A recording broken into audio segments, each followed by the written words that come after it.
Welcome back for another unboxing video. Today I'm very excited to open the final production copy of Crown of Ash. Crown of Ash is a game that I had the pleasure to preview for during the crowdfunding campaign page. So now the final copy of the game is here. It's with us, so I'm very excited both to open the box and see the components and get the game back onto the table. The game plays from 1 to 4 players, takes around 60 to 120 minutes per play session. It's intended for 14 and up in terms of age. The weight is 2.4 out of 5. It's fairly easy in terms of rules, but it has a lot of depth and strategy. The game is designed by Richard Lowton and published by Carte Noire. Falls under the category of fantasy games with fighting, medieval, mythology and territory building. Main mechanisms used in the game are area majority influence, card play, conflict resolution, tech building, turn order stat based and worker placement. It's a game which uses art and aesthetics from a fantasy world, but from a very unique perspective. You'll see that even from the cover of the box, but also from the art on the cards and the board, the main board in itself. I really enjoyed that. I think it's one of the highlights of the game, both that and the clever worker placement and card play in a very great combination.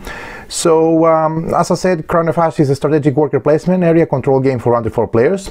The promise of a dreamless sleep was a lie. The lords awoke after 100 years of staring into the deepest depths of oblivion, and every moment wrecked by nightmarish dreams. They no longer cared for peace, but now desired power. The peak slumber had revealed an ancient secret to them, the arcane knowledge of necromancy. It gave them the ability to build armies from the wastes of the lands. Those fallen in the First War would rise again and march into a bloody second and devastating conflict that would determine who at last would lay claim to the Crown of Ash. Players take on the role of venture necromancers, sending out their loyal minions to do their bidding, gathering resources to raise power and undead armies with very unique perks, build mighty structures offering better resources and earning influence over the land, marching their undead army into the battle to take over other player structures and defend, also trying to defend your own in order to win the game. Over 4 rounds, players will earn influence points based on the structure they control. The player with the most influence at the end of the game will take control of the kingdom and rule for the rest of the time. Sounds interesting? It is. Again, my impressions from the prototype, the advanced prototype when I previewed the game, were fantastic. So let's see how the box looks like. So we have this UV spot, which I really like. I like the red and black colors. I like the aesthetic approach on the art. Really enjoyed. This is the back of the box. You see some information. You see the game laid out. You see that the game is double-sided. You can either play this side for a darker background or the colorful side, and the art on the cards themselves just, show this nice fantasy perspective, very unique and very different from what I've seen at it so far. Here we have also the deluxe upgrade box and the Rising Fighters module with 45 standees for Crown of Ash. We'll see those in a sec. So let's focus first of all on the components of the game. We started with the rulebook. I remember even from the prototype it was, I don't know if they had made any changes, most probably it says version 5.1, but even then I remember the rulebook was great. I had no difficulty understanding the rules, nothing was confusing, everything was explained with nice examples, and here's exactly what I remember. We have the factions, the Vizio, the Nox, the Moors and the Fortis.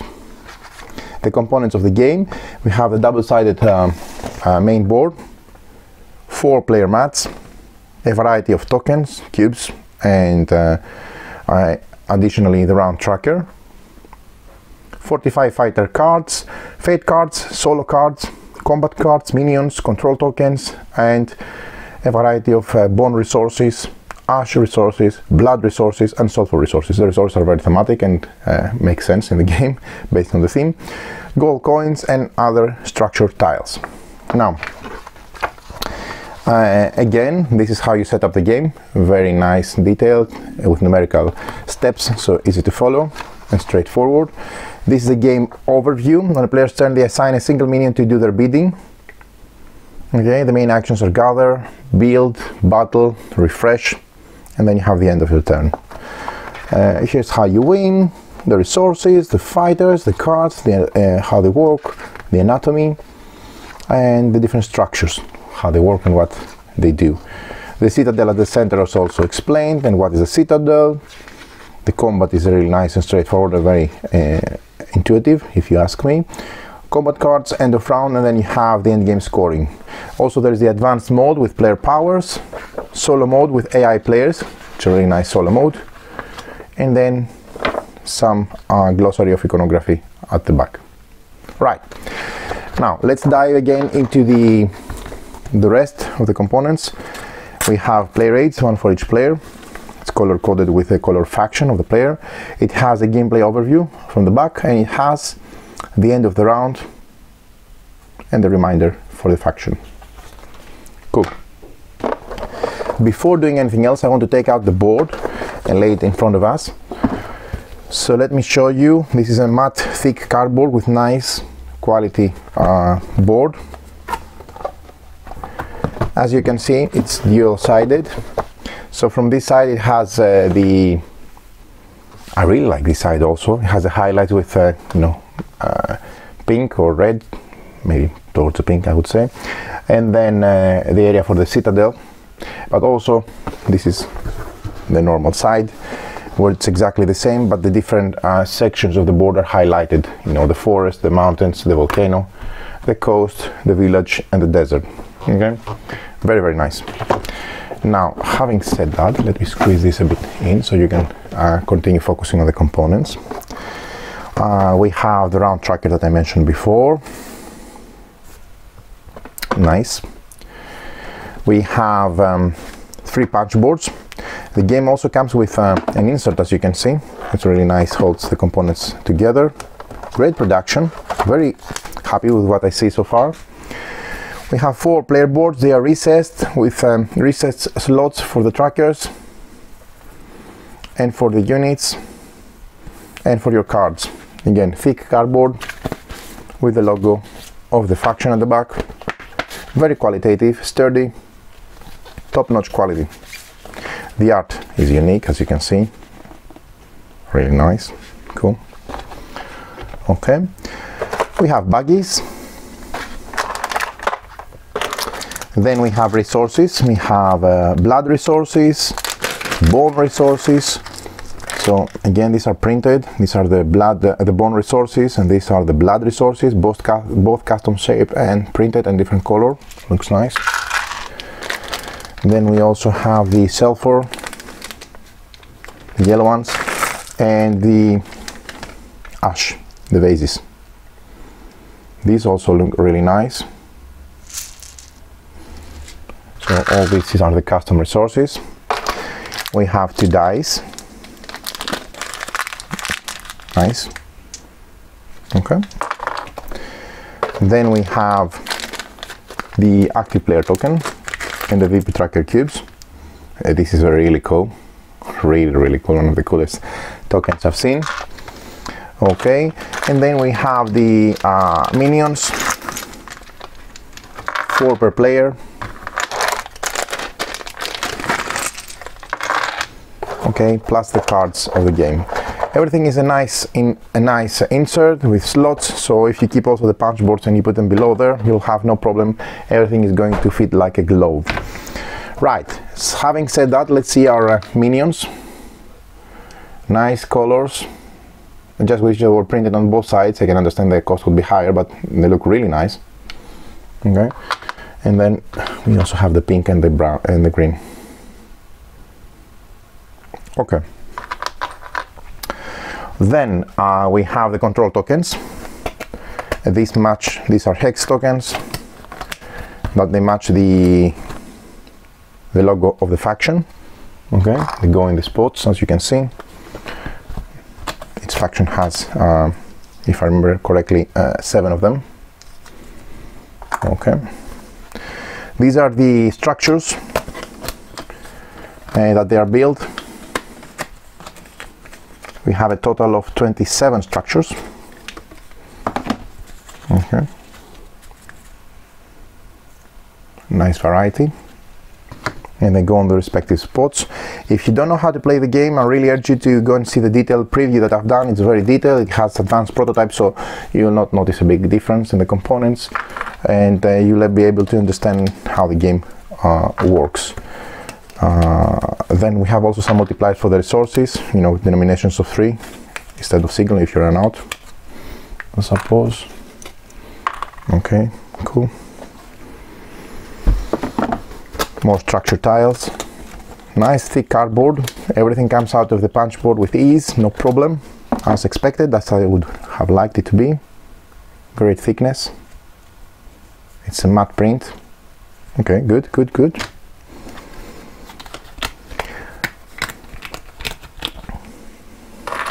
These are the gold coins. I'm not a big fan of the shape, the poly side. What is an 8 side? It's not a hex. Yeah. Okay, okay, it is what it is. Then we have 7 more for the blue faction.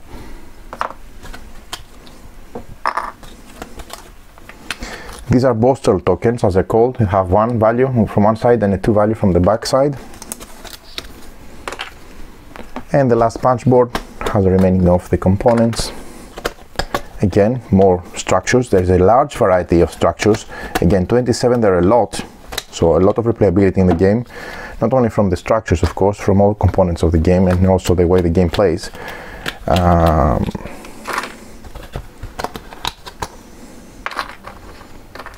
Okay, and this is the last faction. The control tokens for the last faction. Last but not least, some multipliers for bone and blood resources.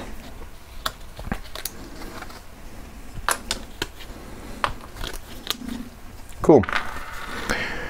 Having said that, having seen that, let's go and check quickly the cards of the game.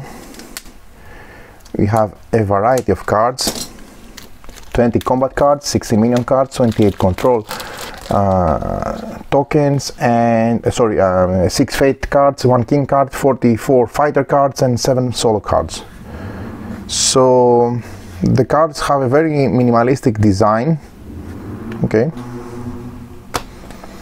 the art is very unique, as you can see. I really like the art. It's a very clean approach, so it's not overpopulated, it's clean, so it focuses on the character itself. The characters are very unique. They look like raised from the dead creatures, as they should, based on the theme. The iconography is clear. Everything looks really nice. I'm very happy with how the game looks. This is a really interesting game. I had a blast playing it. I really recommend it. If you like area control and deck building and worker placement, it's one of a kind. It's very clever. Okay, cool. And then we have the smaller cards.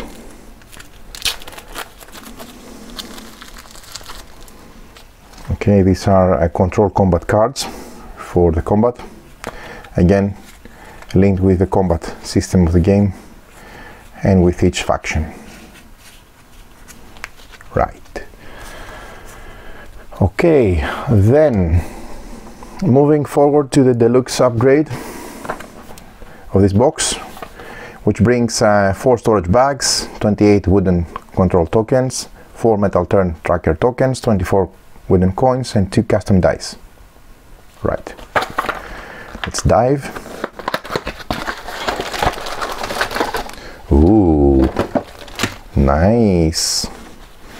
Nice baggies with the logo of each of the factions. Oh, now that's a really nice upgrade. Really nice upgrade. The control tokens are now replaced with these wooden control tokens, which are beautiful. They're dual printed. I mean, look at that. These are gorgeous. These are wooden. Look at that. I mean, this is nice, but this stands out for sure. I really like what I see. And for the remaining 2 factions in the game. Okay. Oh, such vibrant colors. These are really nice and very unique and different. Again, I'm a very huge fan of the aesthetics of the game. Now, these I like more. I don't know. Maybe it was they were a bit dull, the cardboard tokens. Okay, functional for sure, but I would say dull, but these look really nice. Would you agree? Yeah, very happy for those. Then again, these dice are upgraded to 2 custom dice, so much better. Beautiful. Okay, and last but not least, we have upgraded tokens for the players. So let's see them. So instead of this, we have a metal token. Ooh, nice and shiny. These are beautiful, beautiful. Very nicely done, the upgrades, the deluxe upgrades. I'm very, very impressed, I would say. Okay, and that's the last one here. I mean, you gotta love this, right? Great job, very well done. I haven't, I don't know if this is the first game from the company. I haven't played anything from them. I think this is their debut, but they have done themselves in terms of quality. So this is the Rising Fighters modules. It includes 45 standee fighters for Crown of Ash, for additional immersion. So cardboard standees to enrich your Crown of Ash experience, replacing the fighter cards when raised. These standees truly allow the artwork to shine and streamline end game scoring. So 4-player screens, 45 fighters, and storage bag. So let's see.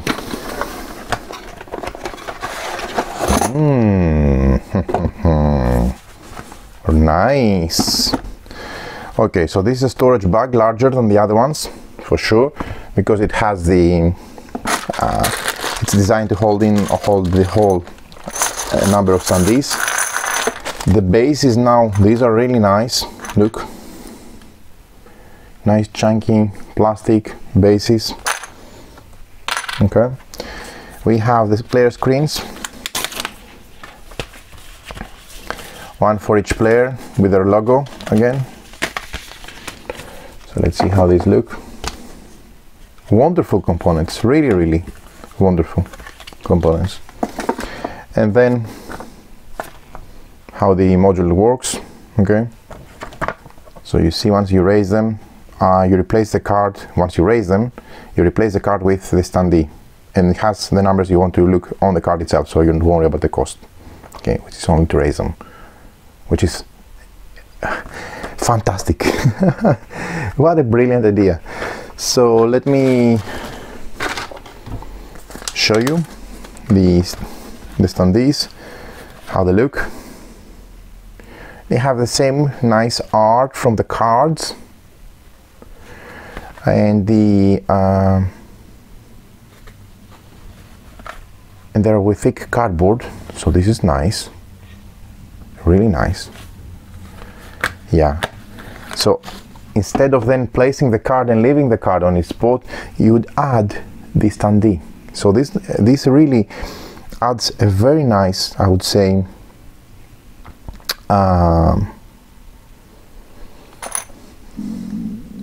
level of immersion, because now you have a fantastic 3D standee in a spot. Instead of the card, you're just going to have standees like that.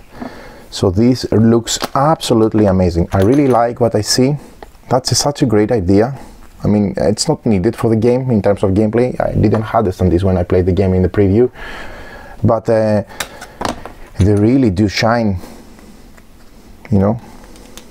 They really do give a different perspective, because they look like units, like actual raised from the dead